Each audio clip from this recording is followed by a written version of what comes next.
নারায়ণগঞ্জের রূপগঞ্জ উপজেলার ফুলতা school and কলেজের প্রধান শিক্ষক সুরাইয়া পারভিন স্কুলের সরকারি বই বিক্রির চেষ্টা করেছিলেন। পরে স্থানীয়রা তাকে হাতে নাতে ধরে ফেলেন। পরে মাধ্যমিক শিক্ষা অফিসার সিদ্দিক নূরে আলম ঘটনাস্থল পরিদর্শন করে প্রধান শিক্ষকের বিরুদ্ধে আইনানুগ ব্যবস্থা গ্রহণ করার নির্দেশ দেন। তবে মোটা অঙ্কের লেনদেনের মাধ্যমে সিদ্দিক নূরে আলম অভিযুক্তদের ছেড়ে দিয়েছেন বলে স্থানীয়দের অভিযোগ। মঙ্গলবার সন্ধ্যায় ফুলতা স্কুল অ্যান্ড কলেজে এ ঘটনা ঘটে।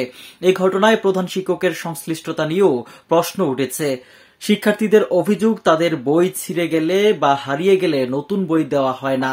তাহলে 2024 সালের এতগুলো সরকারি বই কিভাবে গেল? বই বিক্রি করতে পারলে শিক্ষা অফিসারও এর সুবিধা পেতেন বলে অভিযোগ উঠেছে। অভিযুক্ত অধ্যক্ষ সুরাইয়া পারভিন বলেন, তার বিরুদ্ধে আনা সব অভিযোগই মিথ্যা ও বানোয়াট। তাকে ফাঁসানোর জন্য একটি পক্ষ দীর্ঘদিন ধরে ষড়যন্ত্র করে আসছে। উপজেলা মাধ্যমিক শিক্ষা অফিসার সিদ্দিক নূরে আলম বলেন, নতুন পুরাতন মিলিয়ে প্রায় লাখ টাকার বই বিক্রিকালে জব্দ করা হয়। অধ্যক্ষ সুরাইয়া পারভিনকে কারণ দর্শানোর নোটিশ দেওয়া হয়েছে। বিষয়টি ঊর্ধ্বতন কর্তৃপক্ষকেও জানানো হয়েছে। টাকার বিনিময়ে ছাড় দেওয়ার বিষয়টি সম্পূর্ণ মিথ্যা। এ বিষয়ে উপজেলা নির্বাহী কর্মকর্তা সাইফুল ইসলাম বলেন, ঘটনার খবর পেয়ে মাধ্যমিক শিক্ষা অফিসারকে প্রয়োজনীয় নির্দেশনা দেওয়া হয়েছে।